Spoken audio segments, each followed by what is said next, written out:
بيبدأ المسلسل مع سونج وهو في المطار ولغى فكرة السفر من دماغه خالص، وبيجيله تليفون من شخص مجهول وبيقوله انه ما كانش ينفع انه يلغي السفر وانه كمان هيندم على قراره ده. وسونج بيكون بيبص حواليه علشان يشوفه وقال له انه ما يبقاش جبان ويظهر نفسه وانه مهما يكلفه الموضوع هيقدر يوصل له ويجيبه. وبعدها بيخرج من المطار وبيركب عربية وقال للسواق يوصله لمدينة سيول، وبمجرد ما بيوصل بيكون في الحمام ومعاه شفرة حادة وعمل فتحة ورا ودنه وخرج منها قطعة حديد. وبعدها بنشوف المحقق جون وهو في المستشفى بيفوق من الغيبوبة، وبعد سنتين جون بيكون بصحة كويسة وواقف في كمين مرور وموقف واحد مخالف القوانين وبيسحب منه الرخصة. وساعتها بيجيله القائد الأعلى رتبة منه وبيفضل يقول له إنه وقفته في المرور دي مش ده مكان المناسب، وبينصحه إنه يرجع تاني لقسم الجرايم. وكمان بيقول له على الألعاب اللي شافها واللي اتقتل فيها ناس كتير، وإنه حاول يقنع المسؤولين الأعلى رتبة منه بيها، لكن ما حدش صدق بسبب إن مفيش أدلة معاه. وقال له كمان إن الدليل الوحيد هي الرصاصة اللي في كتفه. وساعتها جون رد عليه وقال له إنه اتنقل لقسم المرور بسبب إن القسم ده الأدلة واضحة فيه دايما، زي مثلا كسر الإشارة أو السرعة الزيادة أو مش لابس خوذة. وبعدها بنشوف جون وهو بيغير هدومه في أوضة تغيير الملابس وبيبص على مكان إصابته بالرصاصة وبيفتكر كل اللي حصل بينه وبين أخوه. وبنرجع تاني بعدها لسونج وهو بيكون موجود في أوضته وسمع صوت جرس الباب وهو بيرن، ولما بيبص للكاميرا مش بيلاقي حد فبيمسك مسدسه وبيرجع علشان يفتح الباب. ولما بيفتح الباب بيتصدم بإن الشخص اللي قدامه واحد من رؤساء اللعبة وبيقول له اللاعب 456. وساعتها سونج بيتصاب بالرعب وبيفضل يضرب بالنار عليه، لكن فجأة بيتضح إن كل ده مجرد كابوس. وبيصحى سونج منه وبيشرب مية، وبيجي له واحد مكلفه بمهمة إنه يدور على الشخص صاحب اللعبة وبيطلب منه إنه يزود عدد الأفراد اللي بيدوروا معاه وإنه لازم يجمعوا قبل ما تعدي سنة تانية وما يكونش وصل له. وبعدها بنشوف جون وهو بيطلب من قبطان مركب ياخده في رحلة في البحر لجزيرة، وهنا بنعرف إن جون بيدور على الجزيرة اللي بتتعمل فيها اللعبة. وبعدها كمان بنشوف سونج مع المجموعة الكبيرة اللي كلفهم إنهم يدوروا على الراجل اللي اداله بطاقة اللعبة من 3 سنين، وهو بيوزعهم على المناطق اللي يدوروا فيها. وبيكون في نفس الوقت جون هو كمان بيدور على الجزيرة لكن للأسف مش بيلاقيها، ورجالة سونج دوروا هم كمان كتير على الشخص لكن للأسف ما قدروش يوصلوا له. وبيكون سونج وعدهم بمكافأة 500 مليون لو لقوا الشخص ده، وكمان بيكون معاهم كل مواصفات الشخص، وكمان عندهم فكرة عن طريقة اللعبة اللي بيصطاد بيها الأشخاص اللي تشاركوا. وفجأة 2 منهم بيشوفوا شخص وهو بيلعب واحد نفس اللعبة اللي وصفها لهم سونج، وبيتصلوا بسرعة بسونج وبيحكوا له كل اللي شافوه. ساعتها سونج طلب منهم انهم يمشوا وراه لحد ما يجي هو، وبنشوف الشخص وهو بيدي للتاني البطاقة، وبيفضلوا رجالة سونج يمشوا ورا الشخص ده لأي مكان بيروحوا.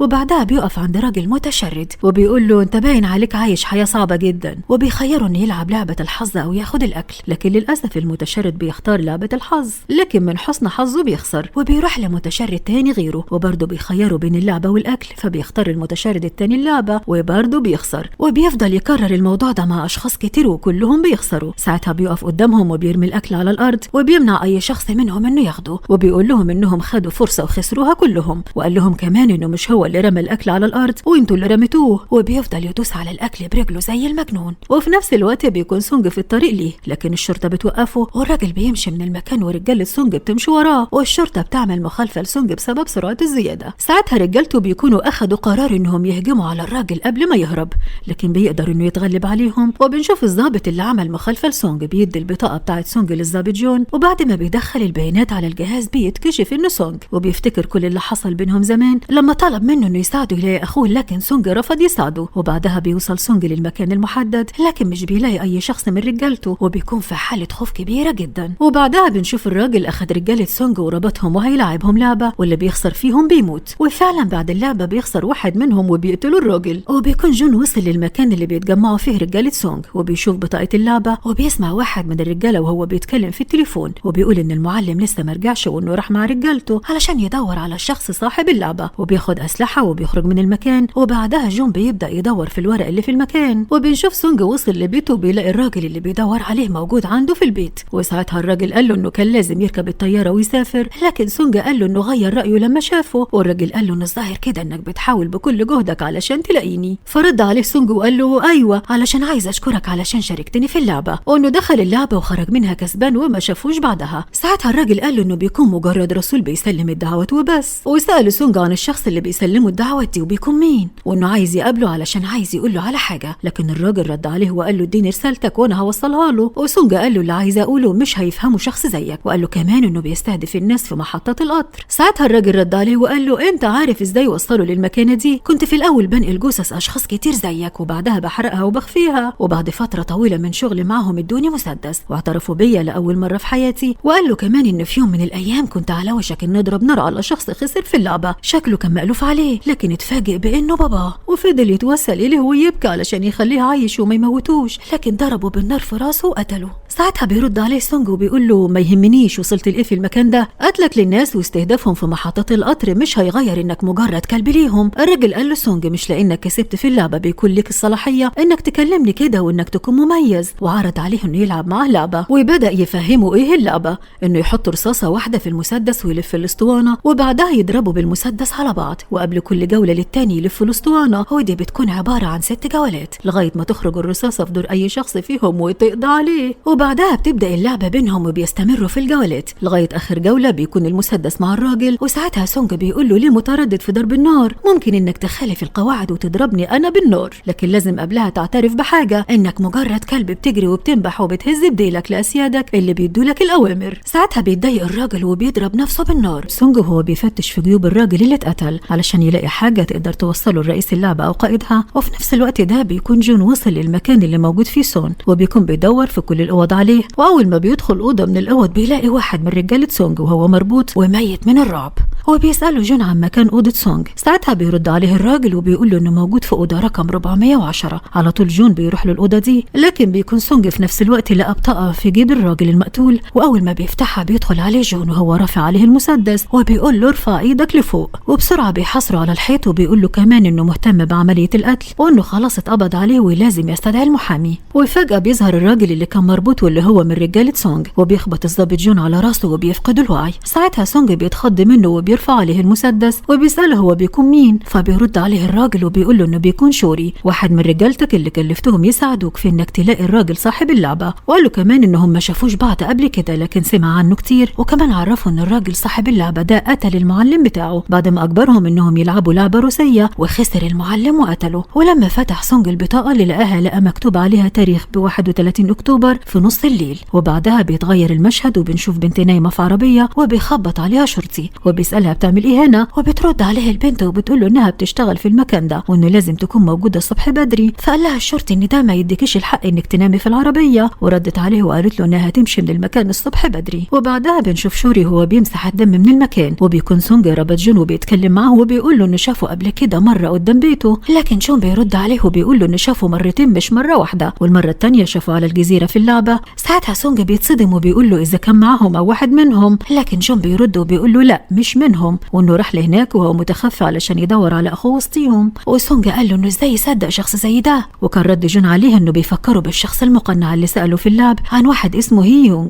وإن الشخص ده بيكون هو، وفعلا بيفتكر سونج كل اللي حصل في اليوم ده، وبيسأله جون إذا كان هو اللي قتل الراجل، لكن سونج بيقول له لا مش هو اللي قتله، وإنه خسر في اللعبة، وإن الراجل بيكون مجند في اللعبة هو اللي بيوزع البطايق للمتسابقين. وبعدها سأله جون إذا كان لسه في اللعبة ولا لا، فبيرد عليه سونج وبيقول له إنه هو اللي هيوضع حد للعبة دي، وجون قال له إزاي؟ ساعتها رد عليه سونج وقال له إنه لازم الأول يلاقي المشرف على اللعبة، وجون قال له وإزاي هتوصل له؟ فرد عليه سونج وقال له عن طريق البطاقة اللي لقاها في جيب الراجل اللي مات. وجون سأله إذا قدر يلاقي القائد ويوصل له هيقتله، ورد عليه سونج وقال له إنه لو قتله مش هيستفاد حاجة، وإنه عايز يعرف كل المؤسسين ويخلص منهم كلهم وكمان يخلص من اللعبة تماما. وساعتها جون طلب منه إنه يفكه وإنه كمان يساعده في إنه يلاقي الراجل، لكن ساعتها شوري بيدخل في الكلام وبيقول لسونج إنه ما يفكهوش وإنه ما يثقش في الشرطة، وسونج بيتأسف لجون بخصوص أخوه وإنه كمان ما يعرفش أي معلومة عنه، لكن كمان ما يقدرش إنه يثق فيه. وقبل ما يمشي من عنده بيقول له جون إنه يفتكر كل الناس اللي ماتت بسبب اللعبة دي واللي لسه هيموتوا كمان، وقال له كمان إنه شاف حاجات هناك وإنه يعرف معلومات سونج ما يعرفهاش وإنه كمان يساعده. وبعدها فعلا سونج بيوافق وبياخده هو وشوري وبيوريهم الفلوس اللي كسبها من اللعبة، وقال لهم إنه هيصرف من الفلوس ده علشان يخلص من كل رؤساء اللعبة، وقال لهم إنهم يقدروا ياخدوا كل اللي عايزينه من الفلوس دي، لكن جون بيرد عليه وبيقول له إنه مش عايز فلوس، وكمان شوري قال إنه مش عايز فلوس وإنه هيساعده لأنه الوغدة قتل المعلم بتاعه قدامه، وإنه كمان هيعمل كل اللي يقدر عليه علشان يساعده. وبعدها بياخدهم سونج على أوضة مليانة بالأسلحة. ساعتها جون قال له إن الأسلحة دي قديمة وسأله إذا كانت شغالة ولا لا، وسونج أخد سلاح منهم وبدأ يضرب به النار، وقال لجون إنه يقدر يجي للمكان في أي وقت يقدر فيه علشان يتدرب، واقترح عليه إنه يستقيل من الشرطة. وبعدها بيتغير المشهد من تاني وبتظهر نفس البنت وهي لسه قاعدة في العربية، وفي شخص بيخبط عليها وبترد وبتقول له إنها أسفة وإنها هتتحرك بالعربية، لكن لكن بتتفاجئ انه مش شرطي وانه واحد بيدعى بطاقة دعوة للعبة. وتاني يوم البنت بتروح تقدم استقالتها من شغلها، وبنعرف ان امها مريضة بالسل ولازم انها تتعالج وعلاجها بيحتاج فلوس كتير. وبعدها بنشوف سونج هو معاه دكتور اسنان وبيطلب منه انه يخلع سنته ويركب له سنة بديلة، وبيكون موجود فيها شريحة تتبع بتحدد موقعه فين. وبعدها سونج بيجيب مجموعة رجالة وبيديهم سلاح، وبيتفق مع جون هو انه يروح مع شوري للجزيرة وهو هيروح وراهم. وبنشوف سونج هو بيتصل على الرقم اللي موجود على ظهر البطاقة، وفي نفس الوقت بنشوف البنت كمان بتتصل علشان تشارك في اللعبة. والميعاد المحدد بيكون يوم عيد الهالوين، واثناء ما الناس بيحتفلوا بيدخل وسطهم سونج وشوري، وبيكون جون على تواصل مع سونج وهم موجودين وسط الناس في الحفلة. بيظهر ورا سونج شخص مقنع وبيروح معاه، والشخص التاني المقنع بيضرب شوري. وبعدها بنشوف سونج وهو بيركب مع المقنع العربية، ولما بيشوفوا جون بيطلب من الرجالة انهم يروحوا ورا العربية. وبعدها بنشوف شخص بيقول لسونج اللاعب 456 وفاكر احنا اتكلمنا قبل كده، وقال له كمان انه كان لازم يركب الطيارة وتمشي. ساعتها سونج رد عليه وقال له انه كان عايز يقابله علشان يقول له على حاجة واحدة بس، انه يوقف اللعبة. لكن بيرد عليه الشخص المجهول ده وبيقول له ان الموضوع مش بالسهولة دي. فرد عليه سونج وقال له انهم بيقتلوا الناس وبيستغلوا فقرهم وان كل ده بس علشان يتسلوا. ساعتها الراجل المجهول رد وقال له انهم بيروحوا للعبة برغبتهم ومحدش بيجبرهم عليها. واثناء ما رجالة سونج وجون بيكونوا ماشيين وراه، بيكون في قناص بيضرب نار على عجل العربية بتاعتهم وبيجبرهم انهم يقفوا. وبيعرف سونج باللي حصل لكن مش بيكون قادر يعمل حاجة، وبيطلب منه انه يشارك في اللعبة مرة تانية ويوافق. وبيقعد سونج في العربية من ورا وبيفقد الوعي. وبعدها بنشوف البنت وهي لابسة هدوم مقنعة في اللعبة، وجون هو بيقول انه هينفذ الخطة البديلة دلوقتي. كون جون وشوري وباقي الرجالة بيركبوا على المركب علشان رايحين على الجزيرة، واللي تعقبوها من خلال جهاز التعقب اللي مركبه سونج. وبعدها بنشوف جون وهو بيفوق من الغيبوبة بعد ما خدوه على مكان اللعبة ولابس لبس المسابقة. هو خد رقم 456 نفس رقمه الأولاني، وبتكون في واحدة عرافة جنبه وبتقول له انها حاسة بيه وانه في حوالي طاقة سلبية كتير وأرواح كتير متعلقة عليه. وبعدها بتتجمع كل المتسابقين في القاعة وبتدخل عليهم الجنود وبيرحبوا بيهم وبيعرفوهم على اللعبة وبيقولوا لهم انها عبارة عن 6 جولات تخلص في 6 أيام. وساعتها المتسابقين بيستغربوا من لبسهم وبيطلبوا المتسابقين انهم يرفعوا القناع ويعرفوهم وشهم، وكمان بيقولوا لهم عايزين ممتلكاتهم وحاجتهم. لكن الحراس بيقولوا لهم ان حاجتهم في امان وانهم هياخدوها بمجرد ما تخلص اللعبة. وكمان بيقولوا لهم ان الجائزة عبارة عن 45 مليار دولار. وبعدها في بنت بتكون متضايقة من الزي اللي لبسوه لها، واحد تاني متضايق من مقاس الجزمة، واحد تالت بيتفاجئ ان مامته معاه في اللعبة وبيقول لها انت ايه اللي جابك هنا؟ فبتقول له انها جاية تسدد الديون اللي عليه. ساعتها بيرد عليها وبيقول لها ان هو اللي هيشارك في اللعبة وهيسدد ديونه، لكن بترفض وبتقول له انها هتفضل معاه. وبعدها الحراس بيضايقوه من اسلوبهم في طريقة كلامهم وبيبداوا يشغلوا فيديوهاتهم وبيعرفوا المتسابقين على ديونهم، وكل متسابق فيهم بيتضح انه عليه مبلغ اضخم من التاني. وبعدها بينزلوا لهم الحصالة بتاعت الفلوس وبيقولوا لهم ان الفلوس بتنزل فيها بعد كل جولة من اللعبة. وبيكون في لاعب رقم 333 في المتسابقين بيكون عنده قناة يوتيوب وبيتاجر في العملات الرقمية، وبسببها خسر فلوس كتير قوي ملك لناس تانية. وبيظهر منهم واحد معاه في اللعبة بيكون رقمه 230 وبيكون هو كمان مديون.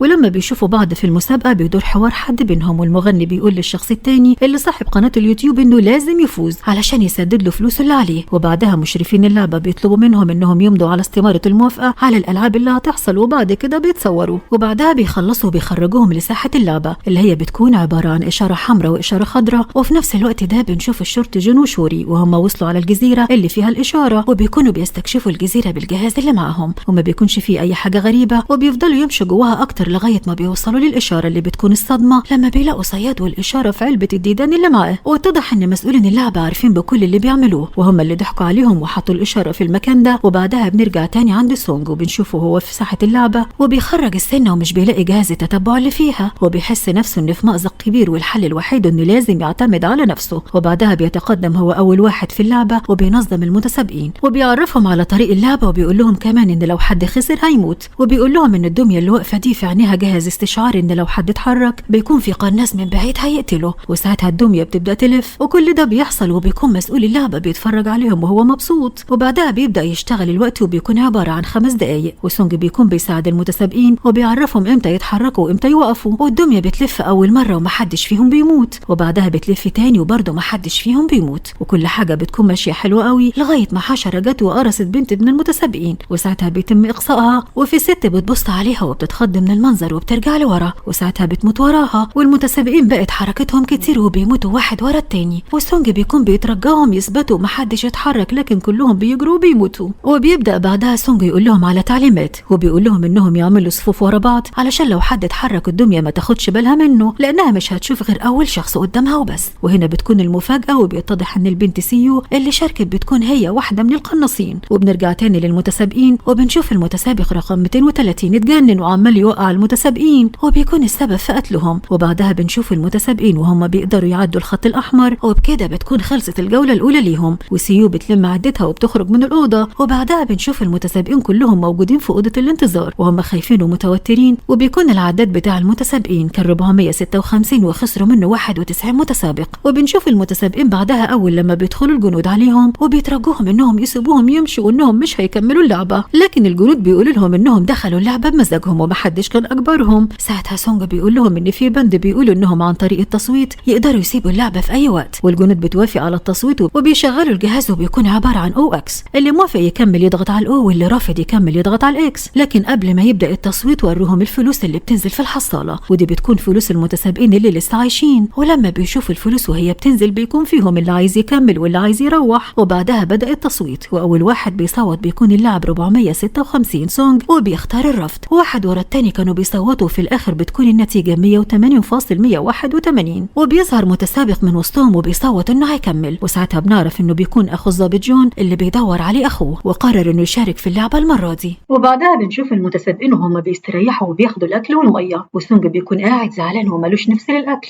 وبيجوا مجموعة من المتسابقين ومن ضمنهم المتسابق رقم 1 أخو الضابط، وعامل نفسه إنه شخص عادي وما عندوش خبرة يعني. وبيسألوا سونج عن اللعبة اللي جاية بما إنه عنده فكرة عنها. وسونج بيقول لهم إنها هتكون عبارة عن أشكال حلويات وإنهم هيختاروا شكل المثلث لأنه بيكون أسهل شكل. وبيسألوا عن الشكل الصعب وبيرد عليهم وبيقول لهم المظلة. وفجأة بيفتكر نفسه لما كان مختار المظلة في المشاركة الأولى وكان قد إيه بيعاني ومتوتر. وبعدها بيبدأوا يتفقوا مع بعض علشان ما حدش ياخد باله من باقي المتسابقين علشان في ناس تموت والفلوس تزيد. وساعتها سونج بيقول لهم إنه لو اتأكد إن اللعبة دي هي نفسها هيقول لهم على باقي الجولات. وبيكون المتسابق رقم 1 بيسأل سونج إنه ليه شارك تاني في اللعبة وإن المفروض معاه فلوس كتيرة. وساعتها سونج بيرد عليه وبيقول إن الفلوس مش من حقه وإنها من حق المتسابقين اللي ماتوا، وقرر إنه ما يصرفش منها حاجة وبيوزعها كلها على أهلهم. وبيقولوا كمان إنه هو اللي بيكون السبب لأنهم يكملوا اللعبة بسبب تصويته اللي عمله. وبيرد عليه المتسابق رقم 1 وبيقول له إنه مش لوحده اللي صوت على الموافقة وإن في غيره كتير صوت. وبيعرض عليه كمان إنهم يكونوا فريق لأن سونج هو الوحيد اللي بيكون عارف الألعاب وقدر يكسبها. وهنا بيخلص اليوم الأول من اللعبة. وتاني يوم بنشوف الضابط جون وهو رايح على اسم الشرطة وبيطلب من رئيسه يساعده وقال له إن اللعبة بدأت تاني وإنه عايز يوقفها وينقذ أرواح الناس اللي بتموت فيها. لكن الرئيس والمأمور مش بيصدقوا وبيفتكروه إنه مجنون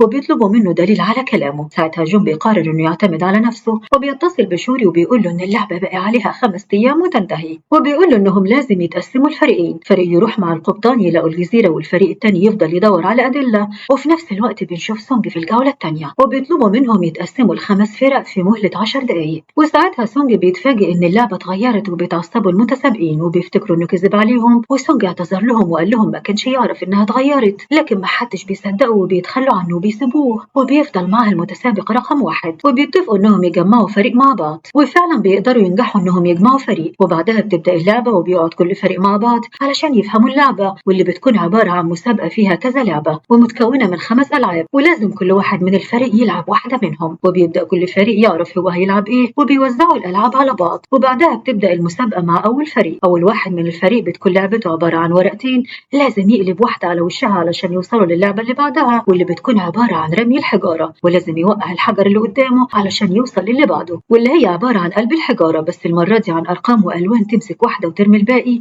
وبعدين تحطهم على كفة إيدك وتقلبهم وتمسكهم، ولو قدرت تعملها توصل للعبة اللي بعدها واللي بتكون عبارة عن يويو. تلف الحبل وترميه وكل اللي عليه تخليه يدور علشان توصل للعبة اللي بعدها وتنطط الكرة على رجلك 5 مرات. وللأسف أول فريقين بيخسروا في كل لعبة وبسبب كده بيموتوا. وبقى المتسابقين بيترعبوا وبيعرفوا إن حياتهم في خطر وبيندموا إنهم كملوا اللعبة. وبعدها بيدخلوا الحراس علشان يشيلوا جثث المتسابقين اللي خسروا في توابيت وبيلاقوا إن في واحد لسه عايش وبيقرروا يقتلوه. وبعدها بيجي الدور على فريق الست العجوزة وابنها وبتلاحظ إن باقي الفريق خايف ومتوتر وبتفضل تشجعهم وبتديهم ثقة في نفسهم وبتقولهم إنها فضلت عايشة بعد الحرب ومستحيل تموت في لعبة أطفال وبتعرفهم إنهم يقدروا يكسبوا. وساعتها بيطمنوا وبيقرروا يبدأوا اللعبة. وبتبدأ أصغر بنت في الفريق وبتقدر تقلب الورقة على وشها، وبعدها بيجي دور الولد وبيكون متوتر وخايف، ومامته بتشجعه وبتقول له اعتبر الحجر البنت اللي خانتك وسابتك. ساعتها بيرمي الحجر وبيقدر إنه يوقع الحجر التاني، وبعدها بيجي الدور على مامته الست العجوزة، وبتقدر هي كمان تخرج مهارتها وإبداعاتها في لعبة الأحجار الملونة، وبخفة إيد بتفوز. وبعدها بيجي الدور على الست العرافة، وبتكون لعبتها اليويو، وبتبدأ تلف الحبل عليها علشان ترميه وتخليه يلف، وبتحاول ترميه، وفي أول مرة بتفشل وفي التانية برضه بتفشل، وبدأت إنها تفقد الأمل وتخاف. ساعتها البنت اللي جنبها بتهددها إنها لو ما خلصتش ولعبت كويس هي اللي هتموتها. ساعتها بتلعبها صح وبتقدر إنها تفوز. وأخيرا جه الدور على آخر واحد في الفريق واللي هتنطط الكورة، وطلبت من المتسابقين يلفوا وشهم علشان ما تتوترش، والمتسابقين كلهم مستنيين يشوفوهم يكسبوا ولا لا، لكن الحظ كان في صفهم وقدرت البنت تنطط الكورة 5 مرات وتفوز هي وباقي الفريق في الجولة ويوصلوا لنهاية الخط. وساعتها باقي المتسابقين اتشجعوا وخدوا ثقة في نفسهم، وابتدوا فريق ورا التاني يستعد ويلعب علشان يفوز لحد ما وصلوا لآخر فريق واللي بيكون فريق سونج. وأول واحدة بتلعب في الفريق هي البنت الحامل، وبتقدر إنها تفوز بقلب الورقة على وشها، والمتسابق اللي جنبها على طول بيقع الحجر وبيفوز برضه، والمتسابق الثالث بخفة إيده قدر يفوز بلعبة الحجر الملون. وبعدها بيجي الدور على المتسابق رقم 1 واللي لعبته كانت اليويو، ويا ترى هيفوز ولا هيخسرهم. وبيلف الخيط كويس، وأول لما بيسحبه علشان يلف أول مرة بيخسر، وبيحاول تاني لكن بيحدفوا لورا وبيخسر، وعمال يضيع الوقت منهم، لكن الحمد لله في المرة الثالثة قدر إنه يكسب. وجه الدور على سونج علشان ينطط الكرة على رجله 5 مرات، وقدر إنه يعمل الأولى والثانية والثالثة والرابعة كمان، بس في الخامسة فلتت وكان هيخسر، بس ساعد المتسابق رقم 1 والفريق فاز بالجولة. وبعدها بيدخلوا المتسابقين القاعة وبيكونوا زعلانين إن لسه في ناس لسه عايشة، لأنهم كانوا مفكرين إن الفلوس هتزيد. وبعد الجولة ما بتخلص الجنود بيروحوا لمكانهم، وبنشوف سيو في أوضتها واتنين بيحاولوا يضربوها وبيهددوها إنها تبعد عن طريقهم. وبنرجع للقاعة عند المتسابقين وبنشوف الجنود وهم بيعرضوا على الشاشة العدد اللي لسه مكمل واللي بيكون 255 متسابق، وده معناه إن نصيب كل واحد فيهم دلوقتي 78 مليون دولار. وبنشوف المتسابقين إنهم معترضين على المبلغ وبيستهزئوا بيه، وبيكون في جندي بيرد عليهم وبيقول لهم إنه عادي ممكن الفلوس تزيد طالما أنتوا هتكملوا في اللعبة، ودلوقتي جاء وقت التصويت علشان تختار هتكملوا الألعاب ولا لا. وفجأة بتظهر الفلوس وهي نازلة في الحصالة، وبيكون المبلغ كتير لكن بيكون المتسابقين عايزين أكتر، واللي كان رافض يكمل بدأ يتراجع ويكمل في اللعبة، ومنهم ابن الست العجوزة. وبعدها الكل بدأ يصوت والنتيجة كانت مختلفة عن كل مرة، كلهم بيوافقوا إنهم يكملوا في اللعبة، وبعدها بيقرروا يناموا علشان يستريحوا علشان يستعدوا للمسابقة اللي وراها. وسونج بيحذر فريقه إنهم لازم ياخدوا بالهم، لأن المرة اللي فاتت كانت الناس بتقتل في بعض علشان يقللوا عدد المتسابقين علشان الفلوس تزيد وهم يكسبوا أكتر. وبيبدأ ينزل المراتب تحت علشان ياخدوا بالهم ويعملوا حس، وناس تنام وناس تفضل تراقب ويبدلوا مع بعض علشان يفضلوا عايشين، واللي كانوا خايفين منه ما حصلش. واليوم ده عدى على خير، وتاني يوم بيصحوا وبيستعدوا علشان الجولة الثالثة، وبياخدوهم على مكان غريب شبه مدينة الملاهي وبيكون بيلف، وبيبدأوا يعرفوا المتسابقين على اللعبة اللي بتكون اسمها لعبة الاختلاط، وبيطلبوا منهم إنهم كلهم يطلعوا على المنصة، لأنها لما بتبدأ اللعبة هتبدأ بالدوران بالمتسابقين وهتشتغل أغنية وفي صوت هيقول رقم عشوائي، والمطلوب منهم إنهم يعملوا فريق من الرقم ده ويدخلوا للغرف اللي قدامهم في خلال 30 ثانية ويقفلوا الباب وراهم. ساعتها بيعرفوا المتسابقين إنها لعبة صعبة عليهم، لأن اللي مش هيلاقي فريق ويفضل واقف هيموت، لكن بيضطروا يكملوها لأن مفيش حل تاني معاهم. وبيروحوا كلهم يوقفوا على المنصة، وبتبدأ إنها تدور وبتشتغل الأغنية، وبيكون الكل متوتر وخايف. وفجأة بتقف الأغنية وبيسمعوا الصوت اللي بيقول لهم على رقم 10، وساعتها بيعرفوا إن كل فريقين لازم يدخلوا جوه أوضة مع بعض، وبيكون كل فريق بيدور على ناس تدخل معاهم الأوضة. وبنشوف فريق سونج انضم لفريق الست العجوزة وابنها، وبينجحوا إنهم يدخلوا في أوضة واحدة مع بعض في الوقت المناسب، وبيكون الوقت خلص وبيبدأوا الحراس في قتل المتسابقين اللي فضلوا واقفين وخسروا إنهم يجمعوا فريق. وساعتها سونج بيكون زعلان إنه مش قادر يعمل لهم حاجة ولا قادر يحميهم ولا حتى يوقف اللعبة السخيفة دي. وبكده بتكون انتهت الجولة الأولى، وهتبدأ الجولة الثانية للعبة، وبيقفوا المتسابقين من تاني على المنصة وبتدور بيهم وبتشتغل الأغنية، وفجأة بتقف الأغنية والصوت بيقول لهم 4، وهنا بنعرف إن لازم كل 4 بس يكونوا في الأوضة، يعني لازم كل فريق يتخلى عن شخص منهم. وهنا قرر المتسابق رقم 1 إنه يضحي بنفسه وإنه يتخلى عن فريقه علشان يكونوا 4، وبيطلب منهم إنهم يدخلوا الأوضة، وقال لهم هو بيلاقي فريق تاني. وساعتها سونج بيسمع كلامه بعد ما كان رافض الفكرة لأن الوقت خلص بيضيع، وفعلا الوقت بيخلص وبيبدأوا الحراس يموتوا باقي المتسابقين. وبنلاحظ إن في فريق بيغش في اللعبة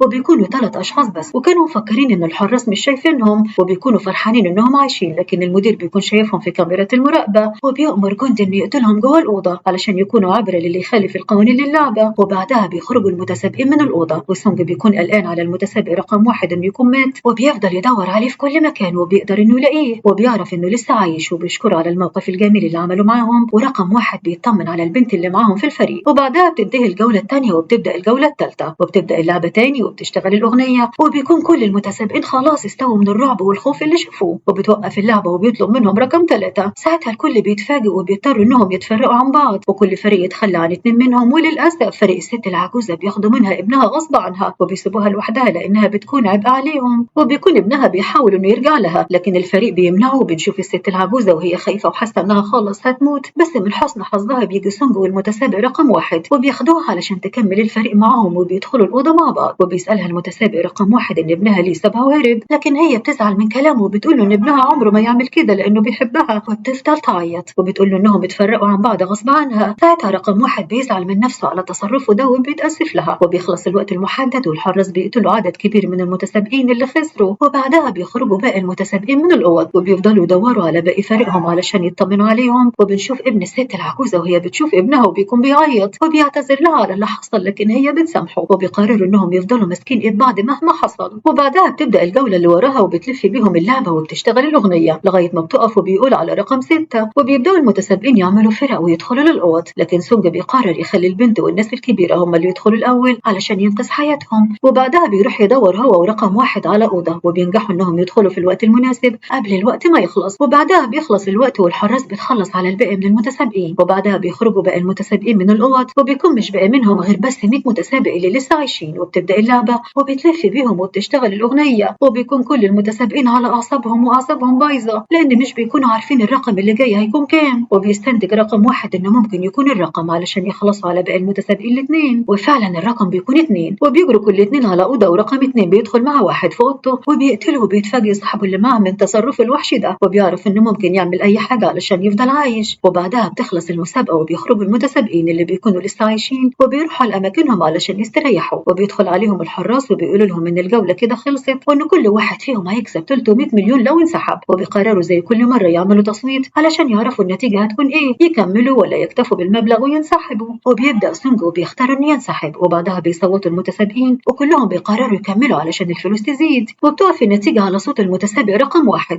لكن المفاجأة إنه بيختار ما يكملش وبتكون النتيجة متعادلة. وبيقرروا الحراس إنهم يعملوا التصويت مرة تانية تاني يوم وبيدوا لهم فرصة يفكروا. وهنا بيتغير المشهد وبنشوف الضابط جون هو والرجالة اللي معاه قادر إنهم أخيرا يوصلوا للجزيرة، وبيقدروا كمان يوصلوا للباب السحري وبيقرروا يدخلوا منه علشان ينقذوا سونج وباقي المتسابقين. لكن للأسف بمجرد ما بيفتحوا الباب بيحصل انفجار كبير، وكده بيعرفوا إن ده كان فخ ليهم. وبعدها بنشوف المتسابقين وهم قاعدين مع بعض والست العجوزة بتحاول تقنع باقي المتسابقين إنهم ينسحبوا، وبيعرفوهم إن المبلغ اللي هياخدوه كفاية إنهم يعيشوا بيه ويحسنوا حياتهم. لكن بيرفضوا المتسابقين لأن الطمع بيكون مال عيونهم وعايزين فلوس أكتر، وكمان هيكملوا الجولة. وبعدها بتحصل خناقة كبيرة بين المتسابقين في الحمامات. وبتبدأ الحلقة وبتكون لسه الخناقة شغالة بين المتسابقين لغاية ما بيموت عدد كبير منهم، والمتسابقين اللي لسه بيكونوا عايشين بيروحوا للقاعة عند باقي المتسابقين، وبيفضلوا كل واحد فيهم يتهم التاني في إنه هو اللي حاول يموته علشان يكسب التصويت. وفي منهم اللي عايز يفضل في اللعبة ومنهم اللي عايز ينسحب. وفي نفس الوقت ده بنشوف جون وهو راكب المركب وبيكون في واحد من رجالته بيروح يطمن على الجهاز اللي بيستكشفوا به الجزيرة، وبيتفاجئ بالقبطان وهو ماسكه وبيحاول انه يبوظه. وساعتها بيعرف ان القبطان خاين طول الفترة اللي فاتت، وكمان كان عارف بموضوع لعبة الحبار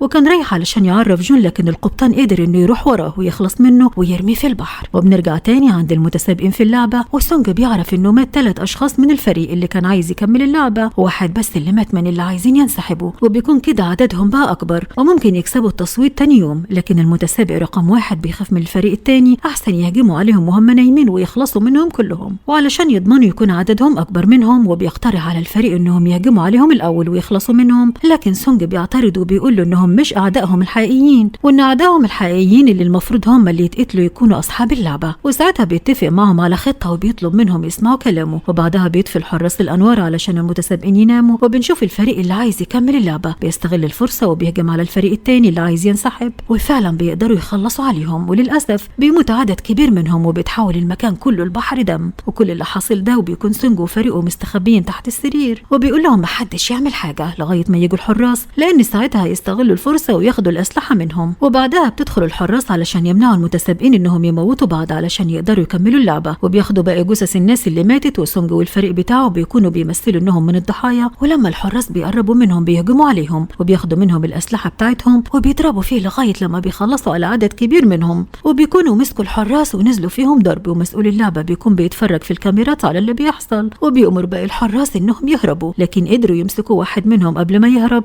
وبعدها بياخدوه علشان يستجوبوا. وسونج بيضرب على كاميرات المراقبة بالنار علشان المسؤول ما يعرفش ايه اللي بيحصل عندهم ولا هم بيعملوا ايه، وبيجمعوا الأسلحة بتاعة الحراس اللي ماتت. ساعتها المسؤول اتعصب من اللي حصل جدا، وبيضغط على جهاز الإنذار وبيجمع كل الجنود اللي على الجزيرة، وبنشوف سونج وهو بيتكلم مع المتسابقين وبيعرفهم على الخطة وإنه عايز يقبض على أصحاب اللعبة ويدفعهم ثمن الناس اللي ماتت، وبيقول أي شخص يعرف يستخدم السلاح ينضم معاه ويساعدهم. في الأول ما حدش بيكون عايز ينضم من خوفهم، وبيكونوا كلهم عاوزين يكملوا اللعبة في سلام وما كانوش عارفين إنهم هيموتوا فيها، لكن بعدها بيتشجعوا وبيقرروا إنهم ينضموا لسونج علشان يخرجوا من اللعبة ويرجعوا لبيتهم وأهلهم تاني، علشان بيكونوا عارفين إنهم لو فضلوا في المكان مش هيكونوا عايشين. وبتكون في واحدة وسطهم من القوات الخاصة وبتبدأ تشرح لهم إزاي يتعاملوا مع الأسلحة وإزاي يستخدموها. وبعدها سونج بيستجوب الحارس اللي معاه وبيشيل من على وشه القناع، وبيتضح إنه شاب صغير في السن وبيعرف إنه بيكون مجبور يعمل كده، وبيطلب منه إنه يوصلهم بمسؤولين اللعبة. وبعدها بيخرجوا من المكان اللي هم فيه، وبيكون الحارس قدامهم وهم وراها علشان يوصلهم للمكان اللي فيه المسؤول. لكن بتظهر فجأة مجموعة من الحراس بيفضلوا يضربوا عليهم نار علشان يمنعوهم إنهم يوصلوا للمسؤول، لكن البنت اللي من القوات الخاصة بتستخدم خبرتها في السلاح وبتصطاد واحد واحد وبتموته وبتقتل عدد كبير جدا منهم. وبيكون مفيش حد من الفريق اتصاب، وبيكملوا طريقهم لغاية ما بيوصلوا لأوضة التحكم. وساعتها سونج بيطلب من الحارس إنه يفتح الباب،